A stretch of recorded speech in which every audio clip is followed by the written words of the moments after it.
All my years in college, I never really remember really going out to watch the quarterback of the other team play.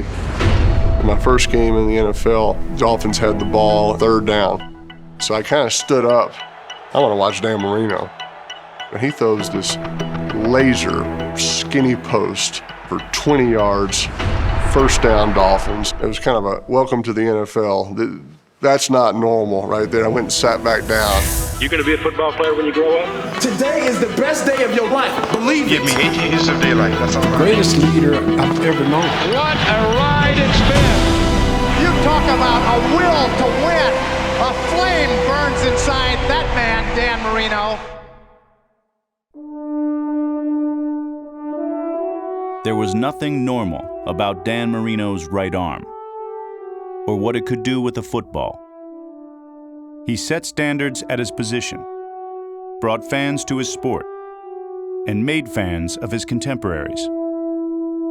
The most prolific and pure passing quarterback that this generation has ever seen. He made passing the ball look easy, and it's not. Who's your favorite quarterback? It's Dan Marino, and it's always been Dan Marino. I love the competitiveness, his fiery nature on the field, just kind of everything about him. Loved watching him throw the football. Had special velocity, and it just came out so fast. Never seen anything like it as far as that release. I'm not sure we ever will. Anybody who's ever played the quarterback position, they hold Dan Marino in the highest regard. He's on Mount Olympus.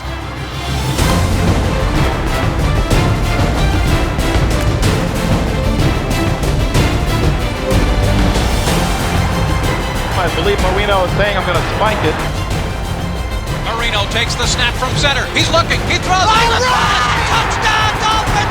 Dan Marino has broken another record. If there's anyone that ever deserved the Super Bowl win, it was him. He'll go down as one of the greatest of all time. What a joy it has been to watch that man play football. There has to be a best quarterback to never win a Super Bowl. Is it cool that that's you, or does it suck that that's you? It's not cool. No, because, you know, in your heart, you're a competitor, and so I can't accept it. When you say it that way, it's hard to accept you saying, is that cool? The cool part is I played 17 years, I had a great career, I'm in the Hall of Fame, I won a lot of football games, and did a lot of things, but that's the one thing that's not cool, is I actually, you know, don't know what that feeling's like to walk off the field Sunday and be, you know, a Super Bowl champion. Yeah, I guess I'd say no, that's not cool. It's like it's not cool. Not cool. Yeah, he would say it's not cool. Mm-hmm. We used to tease him and tell him he was the golden boy. Everything he touched, he was really good at. I always looked up to him. I was always, can I go to the party with you? Can I go here with you? Can I? And he would always say, you know what, you can't come tonight, Cindy, but can you check my fro?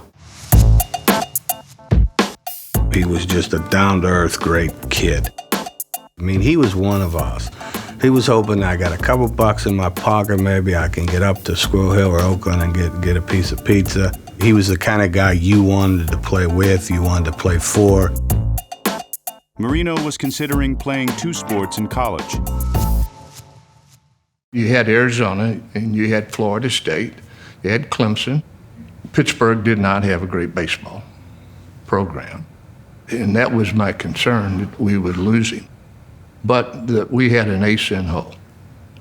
That was his mom. Danny wasn't going to leave home. Every quarterback loves a good pocket. Marino chose to stay in his for 4 more years. Surrounded by family, he signed on to play for the hometown Pitt Panthers. Could walk everywhere from my front door. The church was right across the street. So you could hear the organ playing every morning when they had mass, and I was an altar boy and I was involved with the church a lot. Central was probably like a 1.5 mile walk, and then Pitt was kind of the same. Basically, my whole life before Miami was in that town of Oakland, which is in the city of Pittsburgh. I could stand on my front porch and see the cathedral learning as how close the university was. It was pretty awesome. I could go home and get my mother to wash my clothes, you know, and get good meals. But Danny appreciated all that. It was fun for me, too. What was his favorite meal? Well, he loved, of course, my spaghetti and meatballs. Mom's cooking was nice, but Marino's meal ticket came from his father, Dan Marino Sr. I asked him, who taught you how to throw the football? He said, my dad. I said, well, what did he tell you? He said, the ball goes up and out. Mechanically, the coaches say he's just unbelievable. The ball goes up, out. Up and out. And I said, don't let anybody ever change your throwing motion.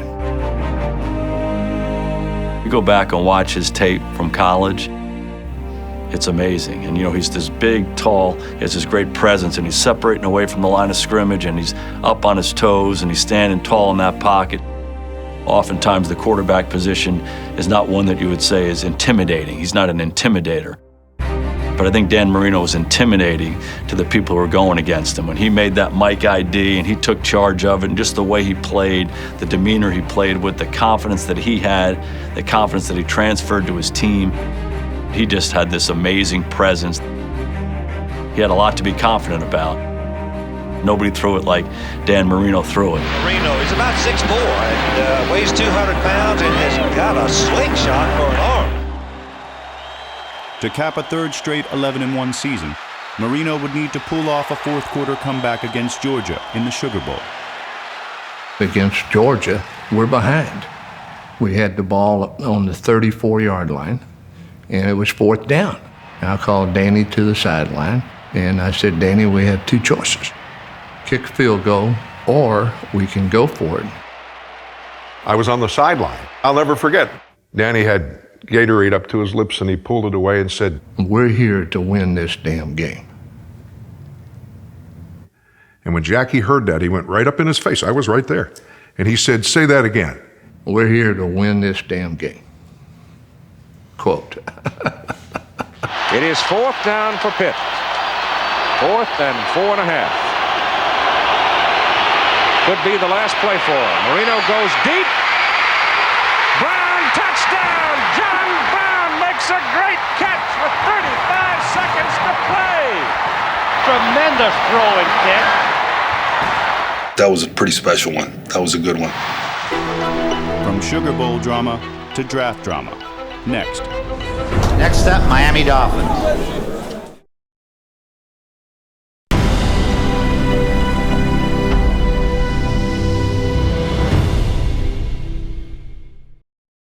Dan Marino was a Steel City kid with a blue-collar dad who taught him more than how to throw a football. He was a great example for a lot of things, but one was working hard, and he said, take pride in what you're doing. He worked for the Pittsburgh Post-Gazette as a truck driver there, delivering papers at night. And so during the day, there's a lot of times when he was around for practice. He was always there. He was, yeah. I'm getting a little emotional, so he passed away. I think it's been 9 years now. Yeah, so I miss him. Great father, a great friend. There's so many things. He was just everything, He was, and I miss him to this day. Yeah. One of the things that was very important to my dad, we weren't allowed to go to bed mad at each other. Even if you were fighting or having a disagreement about something, you had to say, I love you, good night. He was just a wonderful human being.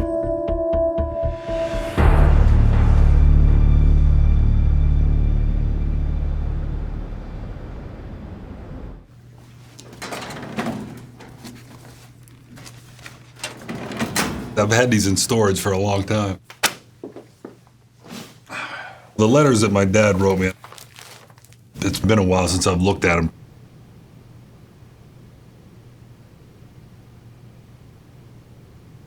There was a lot of a positive reinforcement about the game of football and about life.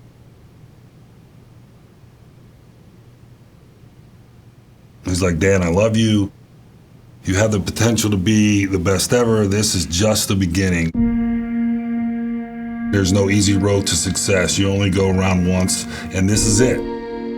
So always bust your butt mentally and physically. Pittsburgh's storied history won't include many chapters on Dan Marino's senior season, where he and the team disappointed, leading to questions about Marino and a draft day fall. You know, I threw more interceptions than I did touchdowns, and that was because a couple games that I, threw a lot of interceptions in games. And one was Penn State. I think I threw 5. And, after you throw 3, what's the difference? The questions came up, why did we struggle? There were rumors about him in Pittsburgh, that he was a party guy, and that's why he dropped. I actually had a general manager from a team say to me when he came to talk to me before the draft, he said, "You're Dan's roommate." And he said, and I said, "Yeah." And he said, "We want to know if you use drugs too." I said, "You're kidding me, right?" And he said, "No, I'm dead serious." I said, "Absolutely not. Absolutely not. I don't know where you're getting all these rumors from, and I don't know where you're getting all this information from, but he's my roommate, and I'm telling you that's not the case." That's why he submitted to voluntary drug testing his whole senior year. People were questioning whether, I was going to be, good enough to be, a good player in the league and all that stuff. Just made me work harder. The 48th Annual National Football League Selection Meeting is now in session. I'm going to tell you something. It really doesn't matter where you're drafted. Quarterback John Elway of Stanford, Todd Blackley, Jim Kelly, Tony Eason, Ken O'Brien. You can play or you can't. You can play. The lower you drop, the better the team. Whatever you get, you're going to have to work for, because anything worth having is worth working for. You don't want people giving you stuff anyway, because eventually you've got to earn it. The Dolphins select quarterback Dan Marino of Pittsburgh. The 27th overall pick immediately made his mark with the Marx brothers. My first impression when I met Dan Marino, he was a very cocky guy. Cocky, confident. With that curly hair flowing out the back of his helmet, I was like, wow, look at this dude right here. Man, this guy is cool as hell. Dad was special. And what makes a guy special is his ability to do things that other quarterbacks can't do. And the thing that Dad could do is he could fit that ball into tight places. By week 6, Marino was starting, flashing skills rarely seen in a rookie passer. It took me years. Dan had it year 1. I mean, he came in the league and he had those throws. He came to the NFL as a polished product, and that just doesn't happen. At 22, Marino was the center of attention and the new center of Miami's offense. We threw it 15 times a game until you-know-what showed up, the bazooka from Pitt. In 1984, in just his second season, the Dolphins unleashed Marino. When you talk about breaking records, he didn't break records, he shattered records. Most touchdown passes, 48. Most yards gained, 5,084. Most passes completed, 362. Most 300-yard games with 9. Most 400-yard games with 4. Those are all NFL records for young Dan Marino. Way ahead of anything anybody else was doing at the time. 48 touchdowns in that era, in that time, is still remarkable. And the fact that it lasted for 20 years really didn't even get sniffed. Marino's a tough kid. We got to him, and he still threw the ball well. And we got to, believe me, we got to him. I must have missed him, I don't know how many times. When you get in on him quick, he swats your hands away with his hands. we had people around him all the time. He's a great quarterback. Probably the best quarterback in football right now. Did you ever touch his lips during the game? Yeah, I kissed him once. Marino throws for a touchdown, and there's the record. Breaks the all-time NFL record. We were all chasing Danny because of the numbers he was putting up, the success that he was having throwing the football. The Steelers, that was his team growing up as a kid. Dan was on fire that game. In the highest scoring AFC Championship game ever, young Marino met the moment. There's going to be guys open. You have to wait just a hair to get it there, and you may take a few pops. He said, I'll take the pop because they're going to be big plays. He threw for AFC Championship records, 421 yards and 4 touchdowns, doing what he does best, hanging in the pocket. That's the tough part of the position, is knowing sometimes you're going to get hit right in the mouth and you got to make a throw. At times you're going to have to stand in there and take hits. I think he's God's gift to the Miami Dolphins. He's unbelievable. The guy, has so much poise. Well, the thing is, if they're going to blitz and we know what we're doing, we pick it up and we can hit touchdowns, and that's what happened. Still ahead, Dan Marino's only Super Bowl. Ooh la la la, we're going to Palo Alto. Ooh la la la, I see you in the Super Bowl. Yeah, we got it, baby.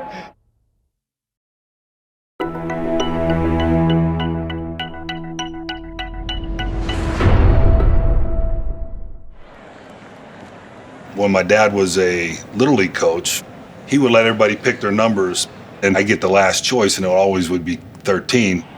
And I was like, well, I might as well just make this my number. I didn't have a lot of money growing up, but somehow I had 2 jerseys, the white number 13 and the aqua number 13. You didn't have to be rich to get a ticket to Super Bowl 19. $60 got you into Stanford Stadium, your very own Macintosh seat cushion, and a chance to watch league MVP Dan Marino. I mean, he was a 23-year-old kid. He was arguably the biggest star in the country then. And so there was a great deal of pressure. Number 13, Dan Marino. Some say 13 is an unlucky number.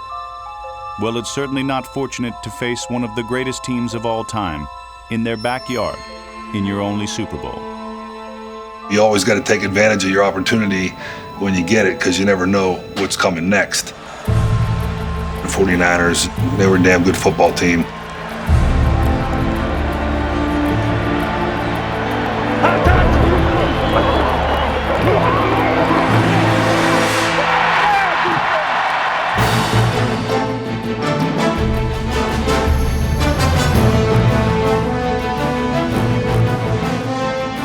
I thought for sure I would be back to the Super Bowl and that I would win a Super Bowl.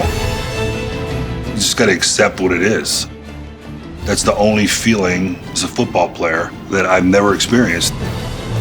What it's like to walk off the field and be a Super Bowl champion. Would I like to know what that felt like? Yeah, hell yeah, I'd love to know what that felt like. But, it didn't happen. After the game, some company that Danny was doing commercials for sent a car and a bottle of champagne. We got into the back of the car, and Dan popped the cork and he looked at me and he said, "Did we get our asses kicked or what?" And we all started to laugh, and we had a glass of champagne. Can I buy you one? It's the least you can do. Diet Pepsi, 100% NutraSweet. Here you go. Don't drop it. 100% taste. See you, Dan. Joe, next year, I'm buying. In 1985, Marino didn't buy around after winning the Super Bowl, but he beat the team that did. People were talking about them being the greatest team ever, and he just destroyed them. The undefeated Chicago Bears are in town to meet the Miami Dolphins. Marino was uniquely qualified to beat the aggressive Bears defense. He made quick decisions and he had a quick release. If you're blitzing and he gets rid of the ball, it's a big gain. And what happens is that frustrates you. We had 3 Hall of Famers on that defense. You sat there and you saw those things and just said, man, that's unreal. I mean, just we're there, but he's getting the ball out. Marino gets the pressure, but he gets it to Matt Moore. Hysteria here in the Orange Bowl. We matched up real well against the Bears. Unfortunately, we didn't get a chance to play them in the Super Bowl that year. The only quarterback to ever beat the '85 Bears couldn't beat the '85 Patriots. While he never got back to a Super Bowl, Marino was still a quarterback's quarterback, wowing his peers with his precision passing. I was a witness to Dan every day for 2 years, in '87 and '88 when I was a backup with the Dolphins, and there were wild throws every single day. If you want to groom a young quarterback, pull out some Dan Marino tape and watch the mechanics. Dan was literally perfect the way he threw the football. People talk about the quick release, but what made Dan special was his vision. He was going to find the hole, see that hole, and make the accurate throw. That's just an intuitive talent that Dan had. You don't just zero in on it, but you do. You know, it's hard to explain. See where the linebacker is, see what the coverage is with the safety. That's got to be kind of in that big picture. But then when it's time to react and throw it, then it's boom.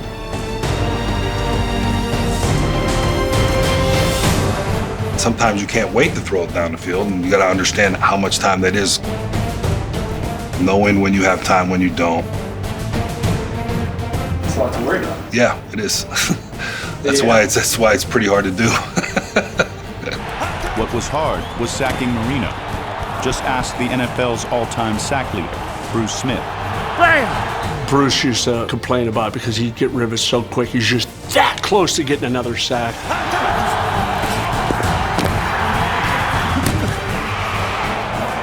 Coming around that corner like a son of a the ball's gone. I could have had his ass 3 times. Come on now, give me a break. Up next, Marino goes Hollywood.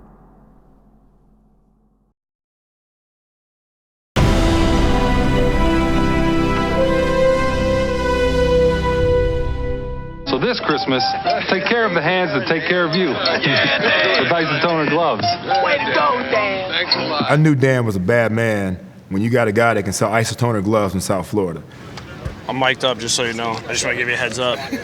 Like, so you don't start talking about how great your movie career was, and you got hosed by Hollywood, and Ace Ventura should have been a jumping point for you. I made Jim Carrey a star. One for me. I thought you did a hell of a job in Little Nicky. I thought that was your best performance. Come on, just let me win one Super Bowl. In exchange for eternal damnation of your soul? You're much too nice a guy for me to want to do that to you, Mr. Marino. You did it for Namath. Yeah, but Joe was coming here anyways. This sucks. Some say Marino's best acting performance came during an off-Broadway production in 1994. I believe Marino is saying I'm going to spike it. Marino takes the snap from center. He's looking. He throws. Touchdown, Dolphins, Mark Ingram. Jet fans hate that, the fake spike play. You know what the Jets are thinking? He's going to take the ball and throw it into the ground. That is something I got to give credit to Bernie Kosar. Bernie is the one that brought that idea. Said he worked on it in Cleveland, but it never came up in a game situation where they actually could use it. Yes, yes! I know you like that call. I give Bernie all the credit for that, although I did throw it. When the game was on the line, he didn't shy away from it. He wanted the ball. Back to throw, across the middle, caught by Duper. Touchdown, Dolphins. Man, that guy had the utmost confidence in his ability. And with that kind of ability, you should have that confidence. Phil Clayton is there. He's got it for a touchdown. We're down on about the 5 or 6 yard line going in, and it's a timeout, and he came over to the sideline. So we're all standing around and saying what we like on the next play. And I said to Dan, Dan, what do you like? He said, throw the Marino on the snap, fires it wide open. We got a touchdown. Most of the games are won in the fourth quarter or at the end of games, and that's when you got to play your best. 49 seconds and they trail by 3. The whole season perhaps in balance here. Here is Marino back to throw. He's going deep, got a man down there. He's got a touchdown! It's one of those things, always took pride in being someone that your teammates can rely on to make big plays at the end of games. Kansas City leading 16-10. Marino throws. Clayton has it. Touchdown! They say football is all about what's under that left nipple, the thumper, baby. And he's got one as big as a football. Marino rallied the Dolphins to victory in the fourth quarter 36 times during his NFL career. 37, if you ask Steve DeBerg. We were doing the quarterback challenge in Hawaii, and it comes to the final event, and I got all these points, and I'm going to win $55,000, and it's winner take all. And Dan Marino is the last quarterback to go, and he has the last ball to throw. We flew all the way to Hawaii. I mean, if I'm going to go all that way, I might as well win, right? Dan Marino needing 67 points to win overall. The only way you can get that is to hit the bullseye on the deepest throw, the toughest throw on the field. The green flag is up. There's the long ball, and Marino is on target with a bullseye. Marino with 100 points has come from behind. Only Marino could do that. All the money that was going to go in his pocket just went over to mine. He fell on the ground and just laying there. Dan Marino with a bullseye on the biggest throw of the day. You'd say luck, but this guy can do those kind of things. Yeah, that's right. That's right. And the story doesn't end there. That night, he said, I'm going to write you a check. Well, the next morning, he gave me a personal check for $17,000. And, and that's the kind of guy he is. In 1990, Marino focused his ferocity and generosity to help his second oldest son, Michael. He was about 2 years old, and my mother came for a visit. And she told me that, she thought something was wrong. Because he was really nonverbal. My wife and I, we went to the University of Miami, and he got diagnosed with autism. I didn't really know anybody that had a child with autism, and it was a big learning experience. Dan's son having autism put a face on it. And Dan and Claire embraced it. And then it was all about, what can we do to not only help Michael and give him every opportunity to be successful in life, which we were fortunate enough to be able to do that. After that, then it was about, okay, how can we help others? As a result, the Dan Marino Foundation was established in 1992. It has raised both awareness and millions of dollars to help countless families deal with developmental disabilities. Dan and Claire Marino, together with other parents of children with autism, did an all-out blitz on the state capitol. He didn't just put his name on it, he worked it. And he and Claire both have, worked extremely hard. I think of Dan and the work he's done with his foundation as being ahead of its time. You look at so many guys now that, do charity events and that have foundations. A lot of that started with Dan Marino. Today, the Foundation's campus in Fort Lauderdale provides career training and placement for individuals after college. It's great. I've learned a lot here, more than I ever have learned. The foundation's pretty much, it's evolved with Michael. The programming and the things that we've tried to accomplish with the foundation have grown as he's grown. As much as I love everything my dad did on the field, and luckily I've been able to watch videos and see the old games, and I'll sit there and watch it with them. For me, what we have here, the Dan Marino Foundation, seeing what it's become, and also just the amount of people that it helps. To me personally, it's bigger. Well done. Please, man. Good job. Good job. Coming up. Marino is down. I hit a bad patch of grass, and slipped, come up, and it just popped. And there could be something critically wrong with Dan Marino.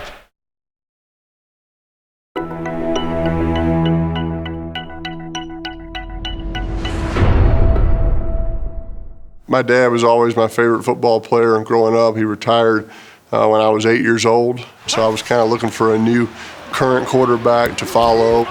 Dan Marino was my guy. I liked the way he competed, liked the way he just kind of was in command out there. Let's get a drive going, man. Let's get a drive going and score some damn points. Let's go. Let's get some movement on them, right? Get some movement.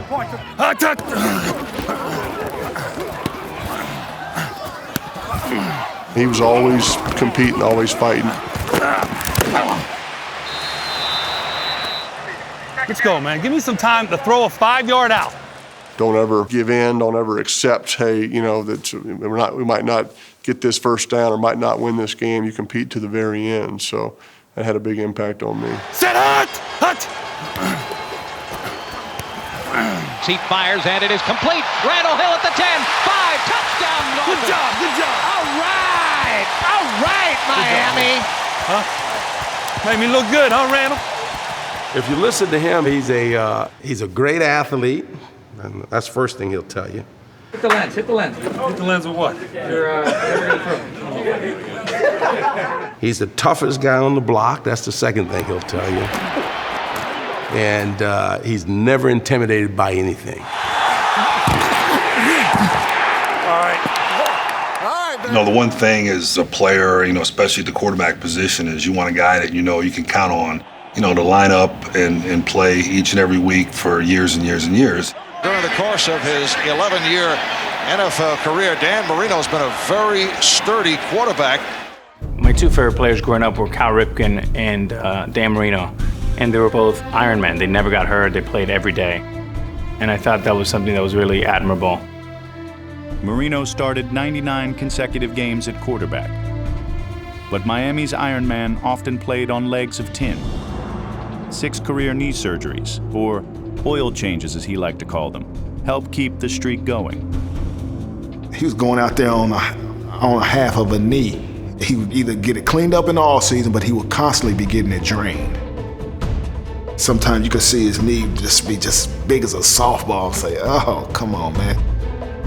But then you could always count on him being ready on Sunday. In 1993, with the expansion of free agency, Miami retooled to make another run at the Super Bowl. We had such high hopes. You know, our offense was just stacked with amazing players. It was really a team to be reckoned with. 6 weeks into the 93 season, football's seemingly invulnerable quarterback suffered an Achilles tendon injury. Marino is down. And Marino is hurt. Down on one knee. And I'm not sure if anybody hit him. I think he twisted out of there. That year, my Achilles was bothering me a little bit, but I wasn't thinking anything about it. You know, I hit a bad patch of grass, and slipped, come up, and it just popped. Marino is in obvious pain, and there could be something critically wrong with Dan Marino. We were so optimistic about what could happen for that team, and it was deflating. It was frustrating. And then to see Danny go through what he had to do to get back was even more frustrating. For the quarterback accustomed to comebacks, Marino's own return was in question. Got the surgery and then found out that it was a little loose. It wasn't what it, you know, should have been as far as the surgery, because it was a spaghetti tear and it didn't really come back together the way it should. So even to this day, I can't go up on my toe. They made a shoe. They had a shoe made that had a spring in it, so the spring would make his foot move. I mean, I'll be honest with you, I went through that summer camp and it was tough. I mean, I was dealing with a lot of stuff with my ankle because of the Achilles. And so I actually wasn't sure how I was going to play. So it's the opener between the New England Patriots and the Miami Dolphins in Joe Robbie Stadium, where for most of the hour and a half before game time, a steady rain fell on an uncovered field. Quarterback number 13, Dan. Once I got out there and started playing, it's like I wasn't even hurt. The heart in the throat of Don Shula as Marino dives inside the 35 down to the 32-yard line for the first down and gets a huge ovation from the crowd. Marino slogging in the mud, back to pass. He throws downfield, has a man open. Mark Ingram has it at the 30. He's to the 20, 10. He is gone. Danny Marino is back, baby. So that first game, Danny was true Danny. Throwing the ball the way he can throw it, you know, moving around, even with the Achilles, you know, give himself a little bit more time, and just on fire. Now throws deep downfield, has a man open. It's caught. Irving Fryer, touchdown. Oh, yes. It was one of those games that became a shootout. Next thing you know, Bledsoe's throwing 4 touchdowns, and you got to throw 5 to win, and you just play. 4th and 5. Marino throws deep downfield. It is caught by Fryer. Touchdown! open. Unbelievable. What a game by Marino. You talk about championship courage. You talk about a will to win. A flame burns inside that man, Dan Marino. Still to come. Here comes Jimmy, and Jimmy's more of a run-first guy. Sometimes we didn't agree on certain things as far as how we're running offense.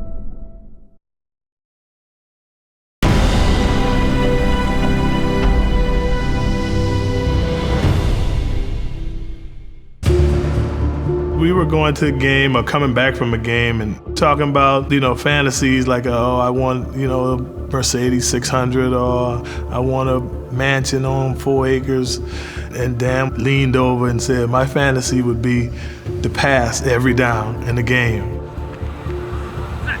Marino's football throwing fantasy can be traced back to his rookie training camp. He said, what I want to do is I want you to call all your own plays in practice, and then the beginning of the exhibition season, I want you to call your own plays in the games. It gave him much better insight, made him a much quicker learner of our offensive system. To me, it's kind of genius, it put a lot more pressure on me to learn quicker. Marino's learning curve contributed to his early success, which in turn gave the quarterback nearly unfettered freedom within the offense. Danny would get the play, and he goes, I ain't calling that play. He goes, we're throwing it. He had the option to change the play, and it got to a point there where we didn't run the ball at all. Things changed in 1996 when Jimmy Johnson replaced Don Shula as head coach. Dan and I thought we had a great relationship. Dan was a great player, and he would do whatever we asked him to do as a quarterback. Part of that ask was restricting Marino's ability to audible at the line of scrimmage. Once Jimmy came in, it wasn't that we couldn't check. We really had more check with me, which means you had 2 options. With Shula, we had the whole playbook to be able to get to, and I think that handcuffed Danny a lot. There was tension there, and if you were around a team a lot, you saw it. Sometimes we didn't agree on certain things as far as how we're running offense. Keep going. Let's just keep running that. If we want to run the ball, let's run it. Some of that was there, yeah, but as far as, just us getting along and wanting to win and do whatever it takes to win, that was never a question. But for Marino, old habits died hard. It came down to 4th and 10, and we called a timeout, went over to the sideline, and Jimmy in the huddle said, they're going to blitz. Be ready for the hitch. Dan is going to throw you the hitch. As we said break and we running out to the field, Dan looked at me and said, don't run the hitch, run the go. And so Jimmy says run the hitch, and Dan says run the go. I figured Dan was on the field and Jimmy was on the sideline. I think I better listen to Dan. And if it doesn't work out, I'm probably gonna get cut. 1:04 left in the game here at the RCA Dome, and what a game this has been. We snap the ball, and I run the go. Here's Marino. Corner blitz. Blitz is coming. Dan lobs one for Gadsden. He's open. He makes the catch at the 15. He's at the 10. Down to the 3-yard line. 2 plays later, he throws me a fade, and we win the game 34-31. Dan looks, throws into the end zone. It is caught. It is a touchdown. All right. Touchdown, Miami. Yes, sirree! Marino is jubilant. This crowd here in Indianapolis is in absolute shock. Dan Marino, one hell of a job.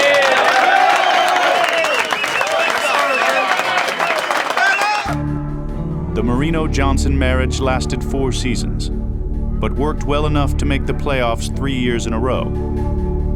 Nonetheless, the results were the same, as the Dolphins failed to make it out of the second round. 62-7, most decisive loss in Miami Dolphin history.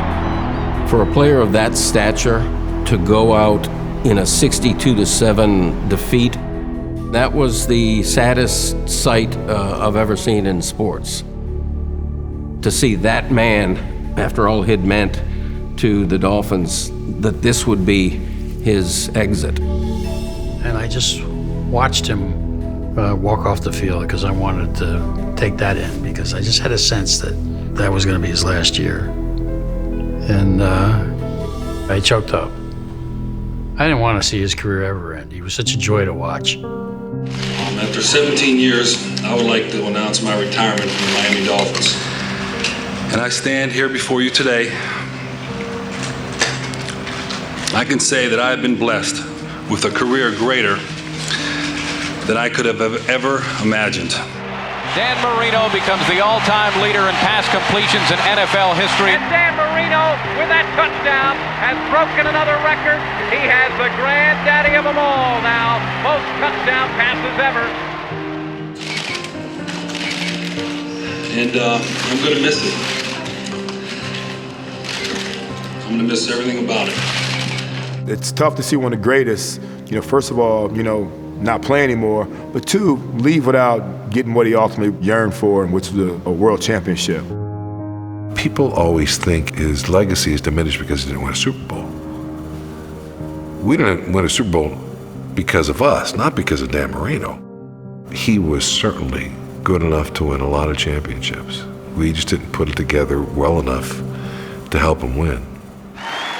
In 2005, Marino received pro football's highest honor, enshrinement into the Hall of Fame.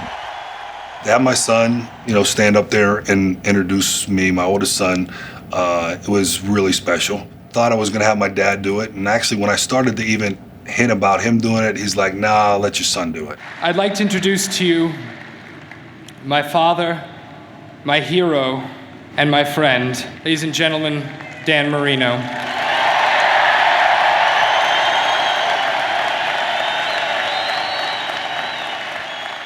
Looking back on my career, I've accomplished many things, and I'm honored that so many of my Dolphin teammates are here today. Of course, in the end, every quarterback wants one more thing. He wants one more Sunday in front of his fans with a football in his hand with one last chance to go deep. And I'm going deep, and Clayton, turn around and you go deep right there. And I thought he was just gonna throw me one of those little cupcake passes and stuff just so make sure I caught it. Man, that guy drilled that ball like we were playing on Sunday. I'll remember this day the rest of my life. Claire, kids, mom, dad, thank you.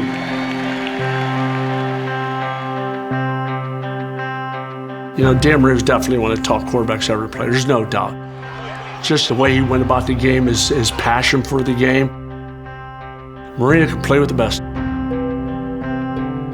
They had to go back in time, knowing what they know now, that he was never going to win one. And you had a chance to start a team, and Dan Marino was on that list in his prime. You would be a fool not to take Dan Marino to start that team. And if they say different, they're lying. I want to be known as a guy that loved to do what he did and play hard. Was a winner, was a good teammate, and I was able to do what I loved doing from the time I was a kid and be pretty damn good at it.